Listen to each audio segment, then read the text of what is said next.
Okay, ಇನ್ನು ಹಾಸನದ ಭಾಗಕ್ಕೆ ಬರೋದಾದರೆ ಹಾಸನದಲ್ಲಿ ರೈಲ್ವೆ ಹಳಿ ಮೇಲೆ ಗುಡ್ಡ ಕುಸಿತವಾಗಿತ್ತು. ಇವತ್ತಿಗೆ 4 ದಿವಸದ ಹಿಂದೆ. ಈಗಲೂ ಕೂಡ ಕಾರ್ಯಾಚರಣೆ ಮುಂದುವರಿತಾ ಇದೆ. ಸಕಲೇಶಪುರ ಸುಬ್ರಹ್ಮಣ್ಯ ರೈಲು ಮಾರ್ಗ ಬಂದ್ ಆಗಿದೆ. ಸಕಲೇಶಪುರ ಸುಬ್ರಹ್ಮಣ್ಯ ಅಂತ ಅಲ್ಲ, ಬೆಂಗಳೂರು ಟು ಮಂಗಳೂರು ರೈಲ್ವೆ ಬಂದ್ ಆಗಿದೆ ಕಂಪ್ಲೀಟ್ ಆಗಿ. 420 ಕಾರ್ಮಿಕರು ಗುಡ್ಡ ತೆರವು ಕಾರ್ಯಾಚರಣೆಯನ್ನು ಮಾಡ್ತಾ ಇದ್ದಾರೆ.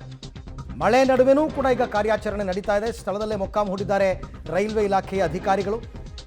ಈ ಭಾಗದಲ್ಲಿ ಘಟ್ಟ ಪ್ರದೇಶಗಳು ಬರೋದ್ರಿಂದ ಗುಡ್ಡ ಕುಸಿತ ಸಹಜ. ಮಳೆಗಾಲದಲ್ಲಿ ಅದು ರೈಲ್ವೆ ಟ್ರ್ಯಾಕ್ ಮೇಲೆ ಬಿದ್ದಾಗ ರೈಲುಗಳು ಸಂಚಾರ ಮಾಡೋದಕ್ಕಾಗಲ್ಲ.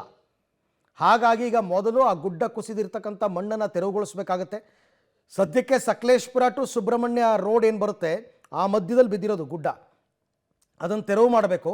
ಬೆಂಗಳೂರು ಟು ಹಾಸನ್, ಬೆಂಗಳೂರು ಟು ಮಂಗಳೂರು ಈ ಟ್ರೈನ್ಗಳನ್ನ ಕ್ಯಾನ್ಸಲ್ ಮಾಡ್ಕೊಂಡಿದ್ದಾರೆ. ಯಾಕಂದರೆ ಕಂಪ್ಲೀಟ್ ಗುಡ್ಡ ಕುಸಿತವಾಗಿರೋದ್ರಿಂದ ಅದನ್ನು ಕ್ಲಿಯರ್ ಮಾಡೋ ತನಕ ರೈಲುಗಳನ್ನು ಬಿಡೋಲ್ಲ. ಕೆಲವರೆಲ್ಲ ಬುಕ್ಕಿಂಗ್ ಮಾಡ್ಕೊಂಡಿರೋರಿಗೆಲ್ಲ ತುಂಬ ತೊಂದರೆ. 10 ದಿವಸದ ಬುಕ್ಕಿಂಗ್ಗಳಾಗಿತ್ತಂತೆ. ಹಾಗಾಗಿ ಇವಾಗ ಸದ್ಯಕ್ಕೆ ಬೆಂಗಳೂರು ಟು ಹಾಸನ್, ಬೆಂಗಳೂರು ಟು ಮಂಗಳೂರು ಆ ಭಾಗದ ರೈಲುಗಳನ್ನು ಸದ್ಯಕ್ಕೆ ಸ್ಥಗಿತಗೊಳಿಸಲಾಗಿದೆ. ಇನ್ನೂ ಮಳೆ ಮುಂದುವರೆದ್ರೆ ಗೊತ್ತಿಲ್ಲ ಏನಾಗುತ್ತೆ ಅಂತ. ಸದ್ಯಕ್ಕೆ ಇವಾಗ ಗುಡ್ಡ ಕುಸಿದಿರೋದನ್ನ 4 ದಿನ ನೋಡಿ, 420 ಜನ ಕಾರ್ಮಿಕರು 4 ದಿವಸದಿಂದ ಕೆಲಸ ಮಾಡಿದ್ರು ಕೂಡ ಮಣ್ಣು ತೆಗೆಯೋದಕ್ಕಾಗಿಲ್ಲ.